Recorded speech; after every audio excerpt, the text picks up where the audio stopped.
اپنے نانا کے سامنے گھر میں چکا ہے، پھر یوں ذبح ہونے کی کیا ضرورت ہے؟ بھوکے پیاسے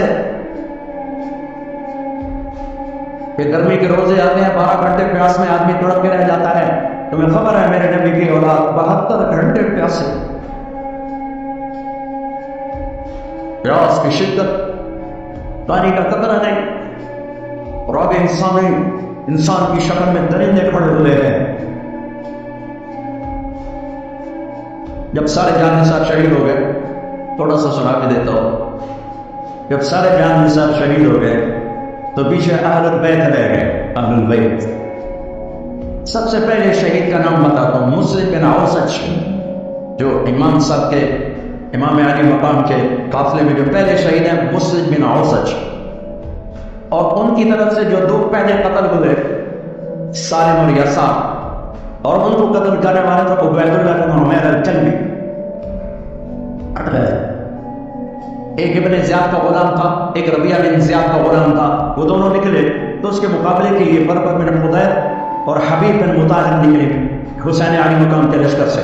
تو عمیر بن وہب کلبی وہ کوفہ سے اٹھ کے آئے تھے، کوفہ سے بیوی سمیت آئے تھے. بیوی کا نام ام وہب، حبشی تھے. کہنے لگے مجھے اپنے اوپر قربان ہونے تھے، میں اکیلا ان دونوں کو کافی، ان دونوں کو ہٹا دیں. اور ننگے بدن تھے، ننگے بدن، جسم پہ کچھ نہیں. کہ میں تو بدن ہوں، میں کہوں سیدھا پاؤں جو میں جیون ہے، میں تو بات کر ننگے بدن سے. ان کی بیوی نے کہا ان کو جانے دے، ہم دونوں نے آپ پر قربان ہونے کی نیت کی. ہم نے کہا اچھا اللہ تجھے جزا کر دے، جاؤ. تو اس اکیلے نے دونوں مردوں کو جہنم میں پہنچا دیا، سالم اور یسار. تو ان میں سے ایک آدمی بولا یہ مرنے آئے ہیں، اگر اکیلے لڑو گے تم سب کو مار دیں گے. اور تسی تو جیون دے طلبگار ہو، مرن دے طلبگار ہے، مرن والے کو مارنا کو سوپا کام ہوتا ہے. وہ ان پر کٹھے حملہ کرو. پھر حملہ عام ہوا تو پہلے شہید ادھر سے مسلم بن اوسج، جب وہ گر رہے تھے تو کہہ رہے تھے حسین کی حفاظت کرنا جب تک سانسوں میں سانس باقی. آپ کے لشکر میں ادھر زہیر بن کین، یعنی رائٹ سائڈ پر زہیر بن کین ایک چھوٹا جھنڈا، لیفٹ سائڈ پر حبیب بن مظاہر ایک جھنڈا، درمیان میں آپ کے بھائی عباس بن علی جن کے ہاتھ میں بڑا جھنڈا تھا اور بڑا نشان کا جو علامت تھا وہ عباس بن علی کے درمیان میں تھا. 32 گھوڑ سوار تھے اور 40 پیدل تھے. جب انہوں نے پہلا حملہ کیا تو گھوڑ 32 نے 3000 کا منہ پیچھے کر دیا.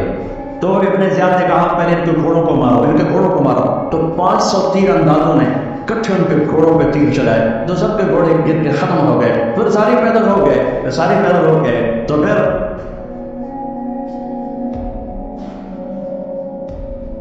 میں اٹک جاتا ہوں،